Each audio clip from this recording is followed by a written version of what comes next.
J'ai vu le film La vie domestique, démonstration des nouvelles cages dorées de la condition féminine et de son désespoir. Le grain de sel de Claire. Vive le cinéma! J'étais prof, mais j'ai arrêté. Et là, je cherche du travail dans l'édition. Et sinon, j'anime un atelier littéraire avec des jeunes filles en difficulté dans un lycée professionnel et j'écris aussi quelques articles. Bah c'est bien ça. Ça vous occupe? Isabelle Saka, la réalisatrice de La vie domestique, a osé faire un film tout en nuances et en subtilité, au bord du gouffre. C'est le dégoût au bord des lèvres que Juliette, jouée par Emmanuel DeVos, découvre un insupportable macho chef d'entreprise raciste et condescendant lors d'un dîner de courtoisie dans sa nouvelle résidence chic en banlieue parisienne. De ce premier faux pas dans un monde maîtrisant et indifférent vont se suivre 24 heures presque ordinaires, dans la banalité et la futilité d'une vie domestique où la condition féminine a perdu tous ses combats sans s'en apercevoir. Là, on s'est fait chier comme dans une réunion de copropriété. T'es jamais satisfaite? Sacrée emmerdeuse. Allez, viens, on va se coucher. Non, je fume une cigarette. Ainsi, dans ce décor de Desperate Housewife francisé, Isabelle Saka confronte des portraits de femmes coincées jusque dans leur choix, avec nuance, une sorte de documentaire urbain moderne en 24 heures chrono. Julie Ferrier, rôle, Betty. Pour elle, l'ascenseur social a si bien fonctionné qu'elle s'agrippe à cette réussite avec plus de vigueur qu'à ses proches. Elle pleure. Non, pas du décès de sa vieille grand-mère, mais de l'affront qu'un gamin mal élevé a fait en dessinant au feutre sur son joli canapé en cuir blanc. Natacha Régnier, rôle Marianne.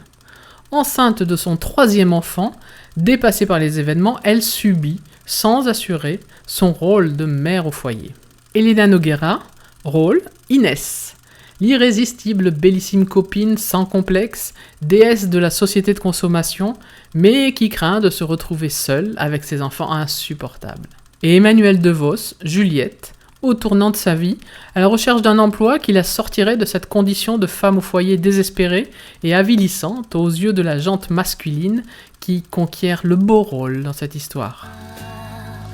Vous préférez quoi? Arpeggio, vivalto, ristretto? Non, mais c'est vrai. Tu crois pas que t'aurais été mieux avec une grande danoise simple et cool qui aime le canoë et la gymnastique du matin? Vivement que t'aies la réponse pour ton job, hein. Ce sera moins chiant. Tout cela est parfaitement orchestré et interprété.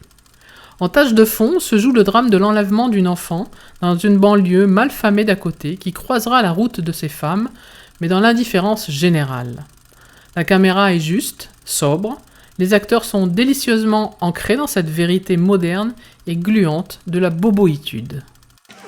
Madame, vous êtes allée chez le coiffeur ou quoi? En France, les femmes sont libres. Elles sont libres de travailler, de voter. Ah ben on doit pas toutes vivre en France alors. Dans cette journée, un éclatant moment de bonheur avec l'arrivée de Marie-Christine Barrault, la maman d'Emmanuel DeVos. Un échange autour de la réalité d'être mère dans les années 70 et une liberté de ton qui détonne dans ce vide sidéral. C'est vrai, en plus maintenant on est au courant de tous les malheurs du monde, c'est complètement angoissant. Alors qu'en fait, nous, dans notre vie, on est plutôt heureuses. C'est donc dans cette douceur d'un témoignage qu'Isabelle Saka sait rendre ce constat et le filmer avec une proximité, une sorte de parenthèse vaine, mais sans réel jugement avec ses actrices et ses interprètes. Ainsi va la vie, allez à Jacta Est. Attention, le Prozac n'est pas distribué en sortie de salle. Allez, j'arrête mon cinéma comme disait papa et je vous souhaite une bonne séance.